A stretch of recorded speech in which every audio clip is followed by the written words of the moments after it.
सलाम पूर्णिया और जोहार पूर्णिया। ये हम नहीं कह रहे हैं, ये वो व्यक्ति कह रहा है जो कई सालों तक सांसद रह चुका है। और जब हम ये खबर पढ़ रहे हैं तो वो व्यक्ति पूर्णिया के कलेक्ट्रेट में जाकर अपना नामांकन शायद दाखिल कर चुका है। हम बात पप्पू यादव की कर रहे हैं और हम आपको पप्पू यादव के लालू यादव के साथ मीटिंग, तेजस्वी यादव के साथ बातचीत, कांग्रेस के साथ उनकी पार्टी का विलय होना, इन सब की इनसाइड स्टोरी सुनाने आए हैं।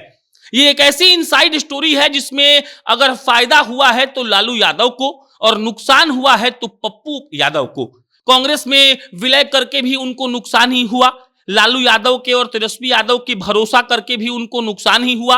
और पप्पू यादव आज ऐसी स्थिति में आ गए हैं कि अपने तमाम समर्थकों के साथ बिना किसी पार्टी का सिंबल लिए अपना नामांकन दाखिल करने के लिए मैदान में उतर गए हैं। और प्रणाम पूर्णिया, सलाम पूर्णिया और जोहार पूर्णिया फिलहाल पूर्णिया के सड़कों पर गूंज रहा है।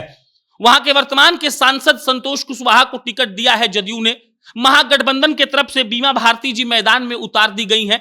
लेकिन एक आदमी जो पिछले 1.5 सालों से पूर्णिया में जाकर जनसंपर्क कर रहा है, उसको टिकट नहीं दिया गया।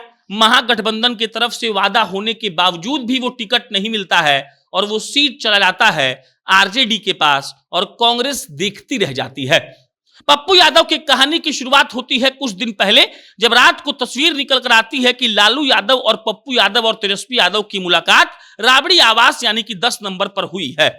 इसके बाद जोर शोर से यह खबर चलाई जाती है कि लालू यादव से पप्पू यादव की डील हो गई।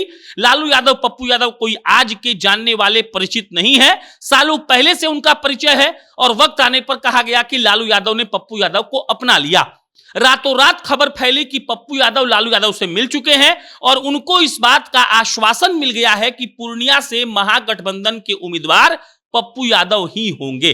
पप्पू यादव रात को मिलकर निकलते हैं, सुबह उठते हैं तो दिल्ली जाते हैं और उसी दिन अगले दिन खबर आती है कि पप्पू यादव ने अपनी पार्टी जन अधिकार पार्टी का विलय कर लिया है कांग्रेस के साथ। अब जब यह खबर आती है तो फिर से धक्का लगता है लालू यादव को। और धक्का क्यों लगता है इसकी भी कहानी हम आपको सुनाते हैं। धक्का भाई साहब इसलिए लगता है क्योंकि पप्पू यादव ने इंटरव्यू में कहा, जब कंफर्म हो गया कि महागठबंधन से उनको टिकट नहीं मिलेगा, तो इंटरव्यू में पप्पू जी ने कहा था कि देखिए, लालू जी ने हमको कहा था कि तुम अपनी पार्टी का विलय मेरी पार्टी यानी कि आरजेडी में कर लो और तुमको मधेपुरा से हम चुनाव लड़वा देंगे। पप्पू यादव ये बात मानने को तैयार नहीं थे।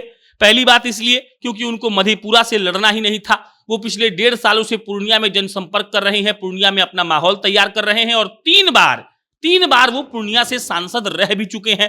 और दूसरी बात, वो नहीं चाहते थे कि अपनी पार्टी का विलय, जो फोर्स उन्होंने तैयार किया है पिछले 6-7 सालों में, उसका विलय इतनी आसानी से आरजेडी में कर दें। इसीलिए पप्पू यादव ने लालू यादव की बात को नहीं माना और पप्पू यादव चले जाते हैं दिल्ली और दिल्ली जाकर जन अधिकार पार्टी का एक तरीके से विलय हो जाता है कांग्रेस में। अब आप कांग्रेस की इनसाइड स्टोरी को सुनिए। कांग्रेस की इनसाइड स्टोरी यह है कि पप्पू यादव पिछले 2-3 सालों में अलग अलग जगह पर ट्राई कर रहे थे कि उनको कोई अपना ले। उनका मुख्य टारगेट था लोकसभा चुनाव। उनको कैसे भी किसी अच्छे पार्टी के सिंबल पर, किसी अच्छे गठबंधन के सिंबल पर पूर्णिया लोकसभा लड़ना था। ये उनके लिए लमसम आखिरी मौका के समान था और वो जानते थे कि अगर सिंबल मिल गया तो वो ये सीट आराम से निकाल लेंगे, क्योंकि उनकी जमीन वहां पहले से तैयार है। वो 3 बार वहां पर सांसद रह भी चुके हैं। अब बात फंस जाती है कि उनको कोई भाव नहीं देता है। लेकिन जैसे जैसे दिन बीतता है, कांग्रेस संपर्क करती है पप्पू यादव से और पप्पू यादव को लगता है कि कांग्रेस से बात बन जाएगी। प्रियंका गांधी और उनकी टीम बात करती है पप्पू यादव से। उनको कहा जाता है कि आप पूर्णिया में तैयारी करिए, आपको टिकट मिलेगा। जब आरजेडी में उन्होंने अपनी पार्टी का विलय नहीं करके कांग्रेस में किया, तब भी उनको कांग्रेस ने इस बात का आश्वासन दिया कि आपकी पार्टी का विलय करवा दिया जाए, आपकी विलय होने के बाद आपको पूर्णिया से टिकट मिल जाएगा। और पप्पू यादव को आश्वासन मिल गया। और इधर जब लालू यादव का बात पप्पू यादव नहीं मानते हैं, तो सूत्रों के मुताबिक लालू यादव ने कांग्रेस के सामने सीधा ये शर्त रख दिया कि अगर आपको पप्पू यादव चाहिए तो आपको आरजेडी को और लालू यादव को छोड़ना पड़ेगा। कांग्रेस असमंजस में थी, उनको समझ नहीं आ रहा था वो क्या करे। गठबंधन बिहार में तोड़कर कांग्रेस रिस्क नहीं चाहती है, क्योंकि कांग्रेस को पता है कि आरजेडी के बिना यहां पर कम से कम बिहार में तो कुछ संभव नहीं है। कांग्रेस ने पप्पू यादव का दामन छोड़ दिया, गठबंधन को मजबूत किया।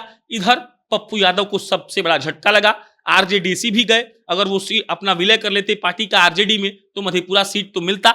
और इधर कांग्रेस से भी गए।